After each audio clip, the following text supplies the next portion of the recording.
अस्सलाम वालेकुम, मेरा नाम अली है। क्या हाल चाल दोस्तों। टेक बोल चाल की नई और फ्रेश एपिसोड में हम आपको वेलकम कहते हैं। भाई बजट आने से पहले पहले कीमतों का बम गिर चुका है। कीमतें मोबाइल फ़ोन की भी ज़्यादा हुई हैं और वहीं पर अब खबर आ रही है कि भाई जो चैट जीपीटी वाली कंपनी है ओपन एआई, ये अपना नया फ़ोन लाने वाली है। ऑनर का एक और 600 सीरीज़ में फ़ोन सामने आ रहा है, but Vivo is not coming slow. और एक एक्सक्लूसिव खबर वीवो के बारे में मैं आपको देने वाला हूँ। X300 FE कब आएगा और उसके साथ साथ वीवो की कौन सी नई सीरीज़ पाकिस्तान में आने वाली है, ये सभी कुछ आज की इस टेक बोलचाल में हम कवर करते हैं।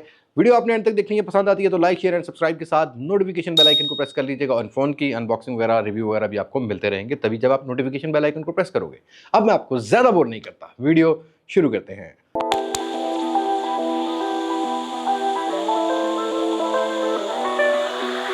दोस्तों, अपनी पहली टेक बोल चाल कीमत के बारे में बात कर लेते हैं। भाई अभी बजट में कोई 5-10 दिन रहते हैं, लेकिन भाई मोबाइल फोन कीमतें एक बार फिर बढ़ गई हैं और इतनी बार बढ़ गई हैं अब तो भाई अफसोस होने लग गया कि भाई हम मतलब किस थर्ड वर्ल्ड से हम फिफ्थ वर्ल्ड कंट्री में चले गए हैं कि यहाँ पर कीमतें कंट्रोल ही नहीं हो रही। मतलब जब लॉन्च होती है प्रोडक्ट किसी प्राइस में और अब किस कीमत में होने वाली हैं। रियलमी ने अपने फोन्स की कीमतें बढ़ा दी हैं, जहाँ पर 3,000 रुपया C85 प्रो का बढ़ा और इसी तरीके से नोट 60X का 2,000 रुपये बढ़ाया है। इस तरीके से अगर हम लोग वीवो की प्राइस की बात करते हैं तो Y05 में 2,000 रुपये इंक्रीज किया है, Y11D में 4,000 रुपये इंक्रीज किया है। और इन्फिनिक्स की प्राइसेस की बात करते हैं तो इन्फिनिक्स ने ज़्यादा मॉडल्स में कीमतें बढ़ा दी हैं, जहाँ पर इन्फिनिक्स का जो ज़्यादा बिकने वाला फोन अभी रिसेंटली लॉन्च हुआ है इन्फिनिक्स नोट 60 प्रो, इसके अंदर दोबारा से 5,000 रुपये का इंक्रीज कर दिया है। अब ये 1,11,000 की रिटेल प्राइस में हो गया और इसके साथ साथ ही अगर आप देखोगे तो 5,000 रुपये note 65G naught h 5GB भी इंक्रीज कर दिया। हॉट 60 प्रो में 3,000 रुपया और हॉट 60i में 4,000 रुपया और हॉट 60i का जो 6GB वाला वेरिएंट है वो 3,000 रुपये इंक्रीज करने के बाद अब उसकी जो रिटेल प्राइस है वो 47,000 रुपये में 6GB 128GB हो गया है। और भाई टेक्नो भी पीछे नहीं रहा है, टेक्नो ने भी अपने स्पार्क सीरीज की कीमतें बढ़ा दी हैं, जहां पर 1,000 रुपया, 1,500 रुपया, 3,000 रुपया स्पार्क 50 तक बढ़ा है। और इसी तरीके से जो टेक्नो की कैमन सीरीज है, कैमन 50 प्रो में 5,000 का इंक्रीज कर दिया और अब रिटेल प्राइस इसकी 95,000 हो गई 4G फोन की, ये बात याद रखना आप, ठीक है। और इसी तरीके से जो कैमन 50 सिंपल वाला है उसका भी 5,000 बढ़ गया, तो अब रिटेल प्राइस इसकी भी जो है 85,000 हो गई है। और अब आने वाले टाइम में आप देखोगे कि और भी कंपनी जो रेट बढ़ा देंगी, लेकिन ओप्पो ने भी बढ़ा दिया है। A6s का जो कीमत है वो अब 80,000 रिटेल कर दी है। रेनो 15F की जो है वो भी 5,000 रुपये बढ़ा दी है और इस तरीके से रेनो 15 5G की भी कीमतें 5 से 10,000 रुपये इंक्रीज कर दी हैं। और अब रेडमी और सैमसंग पीछे रह गया, मतलब शाओमी और सैमसंग रह गया। अब रिसेंट वाले टाइम में आप देखोगे आने वाले टाइम में बजट के बाद पता लगे और भी कीमतें बढ़ रही होंगी। तो बजट में जो लोग ये सोच रहे थे ना कि कीमतें कम होंगी, तो भाई कीमतें कम होने वाली नहीं है, कंट्रोल होने वाली नहीं है। अनफॉर्चुनेट ये सिनेरियो भी हमें देखना पड़ेगा। अब एक तरफ मोबाइल फोन की कीमतें बढ़ रही हैं, नए मॉडल ज्यादा अच्छे नहीं लॉन्च हो रहे, और दूसरी तरफ अगर कार इंडस्ट्री की, ऑटोमोबाइल इंडस्ट्री की बात करते हैं ना भाई, इतनी अग्रेसिव हो रही है और इतनी नई नई चीजें आ रही है और ऐसी ऐसी कीमत में आ रही है ना कि आज से कुछ साल 1.5 साल पहले उम्मीद भी नहीं की जा रही थी। लिटरली साल 1.5 साल पहले मैंने किसी को कहा यार मैंने शान X7 लेनी है, उसने कहा भाई किसी कम दी गड्डी नहीं है, तू जापानी इंपोर्टेड ला है। और आज वही बंदे खुद कहते हैं कि भाई नहीं, चाइनीज ने मार्केट में बड़ा कंपेटिटिव एक जो कंपटीशन क्रिएट कर दिया है, जिसकी वजह से अब नई गाड़ियां ज्यादा वैल्यू फॉर मनी नजर आती हैं डीलर हजरात को as compared to old models. Old models में इनको कमीशन ज्यादा बचता था, अब नई गाड़ियों में भी कमीशन बच रहा है। भाई आने वाले टाइम में जो पाकिस्तान के अंदर 2026 में गाड़ियां लॉन्च होने वाली हैं, रिपोर्ट सामने ये आ रही है कि 87% या तो ईवी गाड़ियां होंगी या PHEV गाड़ियां या हाइब्रिड गाड़ियां जो है वो लॉन्च होने वाली हैं। जिसका मतलब ये कि आने वाले कुछ सालों के अंदर हम ऑन रोड ज्यादातर उन गाड़ियों की प्रेजेंस देखेंगे जिनके अंदर फ्यूल एफिशिएंसी ज्यादा बेटर है, चाहे वो इलेक्ट्रिक हो, चाहे वो प्लग इन हाइब्रिड हो या वो मतलब सिंपल हाइब्रिड भी हो, एज कंपेयर टू पेट्रोल गाड़ियों। और पेट्रोल की जितनी कीमत एकदम ऊपर गई थी ना, उसके बाद तो भाई यही हाल होने वाला है। बाय द वे अब JAC ने लॉन्च की हैं 4-5 गाड़ियां इस तरीके से। अब BYD भी अपनी प्लग इन हाइब्रिड ला रहा है पाकिस्तान की मार्केट में, और हमने रिसेंटली देखा है कि जैको ने काफी मार्केट को जो है वो गेन किया है। उमाडा, मतलब बड़े बड़े ग्रुप जो है ना अब सिर्फ ईवी गाड़ियां और जो हाइब्रिड गाड़ियां हैं उन पर इन्वेस्ट कर रहे हैं और आने वाले टाइम में ये कुछ मिलेगा। बाय द वे आप मुझे बताना इनमें से गाड़ियां आपको किस ब्रांड की पसंद आती हैं, आपकी ड्रीम गाड़ी कौन सी है। और हमने भी गाड़ियां इसीलिए कवर करना स्टार्ट की हैं बिकॉज हमें लगता है कि अब मोबाइल फोन के साथ साथ गाड़ियों में भी एक नया टेक आ रहा है जिसको डिस्कस करना बहुत जरूरी है। क्या हमें गाड़ियों पे कंटिन्यू करना चाहिए कंटेंट के नहीं? Do let me know in comment section. अब गाड़ियों में तो AI आता रहता है भाई, गाड़ियां तो लॉन्च होती रहती हैं और बड़ी अग्रेसिव लॉन्च होती हैं, बट ये खबर कुछ ऐसी है जिसने मार्केट को हिला दिया भाई। ओपन AI जो चैट जीपीटी की पेरेंट कंपनी है भाई, 2027 में अपना एक फोन लाने वाली है जो कि टोटली AI बेस्ड होगा और नए हार्डवेयर में होने वाला है। डायमेंसिटी 9600 जो 2nm फैब्रिकेशन और 4.1 या 4.0 गीगाहर्ट्ज की क्लॉक स्पीड के साथ ये वाला हार्डवेयर होगा। इसके आगे चल के भी बात करते हैं। इसके साथ रिपोर्ट ये सामने आ रही है कि 2027 में ओपन AI अपना एक AI फोन लाएगा जिसमें on device AI, cloud AI की सपोर्ट आपको देखने को मिलेगी। मतलब अब फुल टाइम, पहले हमें गूगल एंड्रॉयड वाली चीज़ों में ज़्यादा इंटरेस्ट था। अब हमें एआई वाले में है, तो ये लॉट्स ऑफ एआई फीचर्स के साथ लॉन्च किया जाएगा और एक अच्छे हार्डवेयर के साथ लॉन्च किया जा रहा है, फ्लैगशिप हार्डवेयर के साथ। दैट मीन कि इसके अंदर आपको एआई की कंपैटिबिलिटी ज़्यादा बेटर देखने को मिल सकती है। देखते हैं अब 2027 में क्या बनता है। आते कुछ मोबाइल फ़ोन की खबरों की तरफ। पहले खबर तो ये है भाई, ये Xiaomi की 17T सीरीज़ है वो पाकिस्तान में लॉन्च डिलेड हो गई है। अब इंस्टाग्राम पर बहुत ज़्यादा मैसेज थे। एक दोस्त है मेरे, उनको मैं ह्यूज शॉर्ट आउट देता हूँ भाई। जब भी Xiaomi का कोई फ़ोन लॉन्च होता है ना, मुझे पर्सनल मैसेज बहुत करते हैं। तैमूर भाई हैं तरवेला से, ठीक है, इन्होंने मुझे मैसेज किया कि भाई कब आनी है अनबॉक्सिंग आपकी, पूरी दुनिया कर रही है। भाई पाकिस्तान के अंदर ना प्राइस अनफॉर्चुनेट कंट्रोलेबल नहीं है और डिवाइसेस की लॉन्च भी इसी वजह से डिलेट होती है। बजट आ रहा है, फिर मुहर्रमुल हराम आ रहा है। लेकिन लॉन्च डिलेट की बात करता हूँ तो आपको 20 जून से 25 जून के दरमियान पाकिस्तानी मार्केट में इसकी अवेलेबिलिटी जो है वो मिलेगी। ऑलरेडी प्री बुकिंग स्टार्ट है। प्राइस के बारे में पिछली टेक बोलचाल में आपको बता चुका हूँ। और भाई एक और लॉन्च डिलेड हो गई है भाई। पहले उम्मीद ये की जा रही थी कि 15 से 20 जून के अंदर इसको लॉन्च कर दिया जाएगा। अनफॉर्चुनेट ये भी डिलेड हो गया भाई। Vivo X300 FE अभी तक जो मुझे कंफर्मेशन है ये 70 to 80% कंफर्म है, लेकिन हो सकता है कि 2-4 दिन इधर उधर हो जाए, मतलब डिले हो जाए, पहले नहीं आ सकता। 30 जून के 28 से 30 जून के अराउंड Vivo X300 FE भी लॉन्च किया जाएगा। बट Vivo की और खबरें बहुत सारी हैं मेरे पास। जैसा कि एक एक्सक्लूसिव खबर मैं आपको ये देने लगा हूं कि एक जमाने में Vivo S1 Pro पाकिस्तान में मोस्ट सेलिंग फोन थे। I think that was a time जिससे वीवो का जॉनरा ही चेंज हो गया था, मतलब हर दूसरे बंदे की पॉकेट में ना Vivo S1 था। वैसे आप मुझे कमेंट सेक्शन में बताना कि आपने Vivo का S1 Pro यूज़ किया था कि नहीं किया था। बाय द वे एक्सक्लूसिव खबर ये है कि Vivo की S सीरीज पाकिस्तानी मार्केट में दोबारा एंट्री करने वाली है।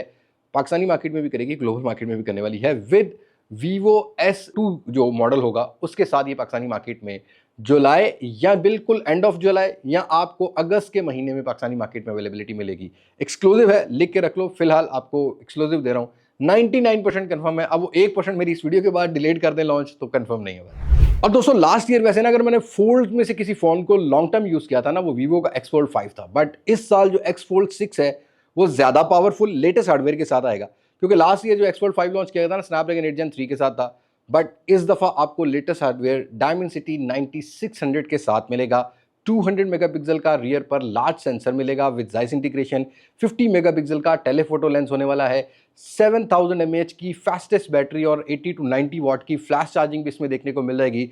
और सबसे अच्छी बात यह है कि भाई ये जो है ना वो जून के एंड पे लॉन्च हो रहा है ग्लोबल मार्केट या चाइना की मार्केट में। बट ग्लोबल मार्केट पाकिस्तान की मार्केट में भी अभी तक कंफर्म है, क्योंकि इन्होंने X Fold 5 भी लॉन्च किया तो X Fold 6 भी कर सकते हैं। और साथ के साथ इसके अंदर ये बताया जा रहा है कि भाई ये क्लासिक लार्ज सर्कुलर डिको डिजाइन के साथ आएगा विद राउंडेड कॉर्नर्स होने वाला है। ऑन द स्क्रीन भी आपको थोड़े से राउंडेड कॉर्नर देखने को मिलेंगे। Let's see Vivo X Fold 6 के साथ कितनी मार्केट को टैकल करता है, कितने को नहीं।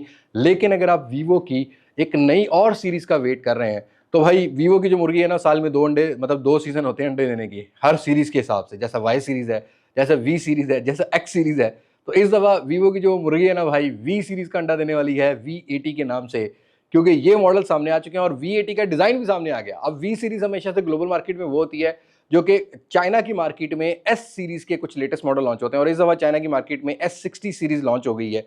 और S60 सीरीज की स्पेसिफिकेशन और डिजाइन आप इसको मान के चलो कि ये V80 का डिजाइन होने वाला है। यहाँ पर 1.5K का 144 हर्ट्ज का एक फ्लैट डिस्प्ले आपको मिलेगा। स्नैपड्रैगन 8S Gen 4 वाला हार्डवेयर देखने को मिलेगा, या Gen 3 वाला हार्डवेयर भी हो सकता है। दोनों में से एक हार्डवेयर होगा। बड़ी बैटरी विद फास्ट चार्जिंग और रियर पर टेलीफोटो लेंस अभी भी मिलेगा आपको जाइस की इंटीग्रेशन के साथ। तो ये Vivo का S60 जो होगा, इसको ऑलमोस्ट आप कह सकते हो कि ये जो होगा ये Vivo V80 होने वाला है। पर इसके साथ साथ ही एक और मॉडल विटैलिटी करके कुछ मॉडल है जो कि S60 विटैलिटी करके लॉन्च किया गया है। ये सेम स्पेसिफिकेशन आपको Vivo के V80 फैन एडिशन में देखने को मिलेगी। जी हाँ दोस्तों, अगेन यहाँ पर जो हार्डवेयर है वो Dimensity 7100 या 7500 जो होगा मिड रेंज सेगमेंट का, ये वो हार्डवेयर होगा जिसमें लगाया जाएगा 5G। और V80 FE जो होगा ये सितंबर के एंड पर और सितंबर के स्टार्ट पर V80 को लॉन्च किया जाएगा। मतलब जुलाई अगस्त 2 महीने के गैप के बाद Vivo अपने ये मॉडल पाकिस्तानी मार्केट में भी लॉन्च करने वाला है। अभी जैसे मैंने आपको बताया ना कि OpenAI भी Dimensity 9600 जो है वो यूज़ करेगा, ऐसे Vivo X Fold 6 के अंदर भी आपको यही देखने को मिलेगा। तो Dimensity 9600 के साथ साथ इस दफ़ा 9600 Pro करके भी मॉडल लॉन्च किया जाएगा और इनकी स्पेसिफिकेशन सामने आ चुकी हैं। यहाँ पर अगर डायमेंसिटी 9600 की बात करते हैं तो ये सितंबर में कुछ फोन्स के अंदर आ रहा है। 2nm फैब्रिकेशन है, 2x आपको प्राइमरी कोर्स मिलेंगी, 3 परफॉर्मेंस कोर होंगी, 3 एफिशिएंसी कोर्स होंगी, 4.0 गीगाहर्ट्ज़ की क्लॉक स्पीड देखने को मिल जाएगी। बाकी ARM इमोर्टल का आपको जो है वो GPU देखने को मिलेगा। रे ट्रेसिंग की सपोर्ट के साथ LPDDR5X और UFS 4.0 की सपोर्ट लेके आता है। बट प्रो, क्योंकि स्नैपड्रैगन 8 एलीट Gen 6 और Gen 6 प्रो लॉन्च हो रहे हैं भाई, तो यहाँ भी प्रो डाल दिया, मतलब फुल टाइम कंपटीशन आपस में चल रहा है कंपनीज का। जो डायमेंसिटी 9600 प्रो होने वाला है वो 5.0 गीगाहर्ट्ज़ की clock speed, 2nm fabrication, 2x primary core, 3x जो है परफॉर्मेंस कोर होंगी। और अगेन यहाँ भी आपको इमोर्टल का GPU मैग्नी करके जो है नाम उसका मिलेगा। LPDDR6 की ये सपोर्ट लेके आएगा, UFS 5.0 की सपोर्ट लेके आएगा। और आने वाले फ्लैगशिप फोन्स ज़्यादा पावरफुल भी होंगे। और जहाँ मतलब फोन्स के अंदर रेस लगी हुई है ना कंपनीज के अंदर, वहीं पर ये जो हार्डवेयर मैन्युफैक्चरिंग कंपनी है, ताइवान सेमीकंडक्टर मैन्युफैक्चरिंग कंपनी है, उसके अंदर भी भाई मतलब अब स्नैपड्रैगन के साथ कंपटीशन लगा हुआ है कि भाई ARM के तुम दे दो आर्किटेक्ट्स यहाँ पर, अब डायमेंसिटी के यूज़ करो, यहाँ मीडियाटेक का TSMC का जो अपना फैब्रिकेशन प्रोसेस है उसका आपस में ये कंपटीशन लगा हुआ है कि परफॉर्मेंस कौन सी बेटर जो है वो देखने को मिलती है। ऑल दो हमने कुछ अरसे में एक्सपीरियंस किया है कि डायमेंसिटी के हार्डवेयर ज़्यादा ऑप्टिमाइज, थ्रॉटल कम क्रिएट करते हैं, बट काफ़ी टफ टाइम दे रहे हैं स्नैपड्रैगन के हार्डवेयर को। अगर आप एक ऐसे बंदे हो ना जो स्नैपड्रैगन का नाम सुन के फ़ोन लेते हो, तो भाई अब वो दौर पुराना हो गया। अब आपको मीडियाटेक के अंदर भी फ्लैगशिप ग्रेड के हार्डवेयर ज़्यादा पावरफुल, ज़्यादा ऑप्टिमाइज देखने को मिलते हैं। अब देखो स्नैपड्रैगन की और मीडियाटेक की तो लड़ाई चलती रहती है, बट यहाँ पर एप्पल वाले लोगों के लिए खुशखबरी ये है कि फाइनली तो एप्पल ने फोल्ड बना लिया भाई। मतलब मुबारक हो आप लोगों को, पिछले साल एयर नहीं बिका, अब 2 एयर को जोड़ के फोल्ड आने वाला है एप्पल का, जिसकी कुछ डमी सामने आ चुकी हैं भाई। ऑलरेडी अनबॉक्स थेरेपी भी दिखा चुका है इसकी डमी, और बहुत सारे लोगों ने जो है ना वो 3D प्रिंटर्स के साथ इसकी डमीज भी बना ली है, दिखाते फिर रहे। और यहाँ पर डिज़ाइन वो एयर वाला है, थिकनेस भी ऑलमोस्ट एयर वाली मिलेगी। अंदर वाली स्क्रीन जो है ना वो आपको 2K की रेजोल्यूशन से ऊपर की सपोर्ट मिलेगी। A20 Pro चिपसेट होने वाला है। बट इतना नहीं, साथ साथ iPhone 18 की भी डमी सामने आ गई है भाई। डिज़ाइन में कोई चेंज नहीं है, 17 Pro Max वाली डिज़ाइन ही आपको यहाँ पर देखने को मिलेंगे। अगेन यहाँ पर कलर कुछ नए डाल दिए हैं, और इस दफ़ा आपको ऑरेंज की जगह जो है ना भाई चेरी रेड कलर जो है ना वो आपको देखने को मिलेगा। मतलब डार्क चेरी कलर है, लाइट ब्लू कलर है और सिल्वर एंड ब्लैक कलर है। बाकी कुछ स्पेसिफिकेशन हमको ऑलरेडी आपको बता चुके हैं कि यहाँ पर थोड़ी सी बैटरी 200-300 mAh ज़्यादा कर दी जाएगी। A20 Pro चिपसेट होने वाला है। अगेन सैमसंग का सेंसर यूज़ किया जाएगा कैमरा के लिए। पिछली जनरेशन सब में सोनी का यूज़ किया जा रहा था, इस दफ़ा आपको मेन सेंसर सैमसंग का देखने को मिलेगा। तो ये देखेंगे कि लास्ट जनरेशन का जो सोनी का 17 Pro Max में सेंसर मिलता है, अब 18 Pro Max में वो कितना बेटर ऑप्टिमाइज़ किया जाता है 18 सीरीज़ के अंदर, या किस तरीके का काम करता है, ये तो इन फ्यूचर ही पता लगेगा। iOS 27 के साथ आएंगे और सितंबर में ये लॉन्च होते हैं, तो ऑलमोस्ट सितंबर में ही मिलेंगे। तो iPhone 18 सीरीज़ का वेट कर रहे हैं, तो डिज़ाइन में कोई चेंज नहीं है। Last not the least, owner की तरफ से खबर ये है कि ऑनर 600 सीरीज़ में एक और एडिशन होने जा रहा है। अब एडिशन का नाम मैं बता देता हूँ कि ऑनर 600E होगा, लेकिन उसके साथ साथ आपको ये भी बता दूँ, जैसा कि MediaTek Helio G200, G100, G99 ये पाकिस्तान के कौमी चिपसेट थे, आने वाले टाइम में डायमेंसिटी 7100, 7300 ये पाकिस्तान के कौमी चिपसेट होंगे, जो कि 5G के बैंड्स के साथ आपको मिलेंगे। बाकी स्पेसिफिकेशन ऑलमोस्ट 6300 और 7300 हो, ये ऑलमोस्ट वही है, G200 और G100 वाला हिसाब होगा। वही आपको ना परफॉर्मेंस लेवल मिलेगा, बस 5G का इनमें मॉडेम आपको मिलने वाला है। ये जो ऑनर 600E है 1.5K का रेजोल्यूशन, 120 हर्ट्ज का रिफ्रेश लेके आएगा, बड़ी बैटरी लेके आने वाला है, ऑप्टिकल इमेज स्टेबलाइजेशन वाला कैमरा लेके आएगा, AMOLED and display fingerprint sensor है, और डायमेंसिटी 7100 के साथ लॉन्च किया जाएगा। और इस हार्डवेयर के साथ ऑलरेडी बहुत मतलब 1-2 फ़ोन ही लॉन्च हुए हैं, खैर पाकिस्तान में आने वाले टाइम में शायद हो जाए और भी। तो 70 से 80 हज़ार रुपये इसकी प्राइस सेगमेंट हो सकती है। बट जून के अंदर ऑनर का कोई फ़ोन नहीं आ रहा। अभी मुझे ये कंफर्म था कि शायद जून में ऑनर की जो 600 सिंपल है, नॉट प्रो ऑनर का, वो लॉन्च कर दिया जाए। बट जुलाई में प्रॉबली आपको ऑनर 600 मिले, और उसके बाद ऑनर 600E भी पाकिस्तानी मार्केट में देखने को मिले। तो दैट्स इट, आज की टेक बोलचाल में इतना ही है। उम्मीद करता हूँ ये खबरें आपको अच्छी लगी होंगी। खबरें अच्छी लगी हैं तो do let me know in comment section, और जुड़े रहिएगा मजीद अपडेट्स के लिए। उसके लिए जस्ट सब्सक्रिप्शन वाला बटन वो फ्री है, और नोटिफिकेशन वाला आपकी तरफ से हमें प्यार होता है कि अगर आप नोटिफिकेशन से हमारी वीडियो देख लेते हो तो थोड़ी सपोर्ट हो जाती है। बाकी सारी सपोर्ट चलती रहती है इधर उधर। Thank you so much. मुझे नहीं इजाज़त, मैं हूँ लिए बस मास्टक से, पाकिस्तान पाइंदाबाद। अल्लाह हाफिज़।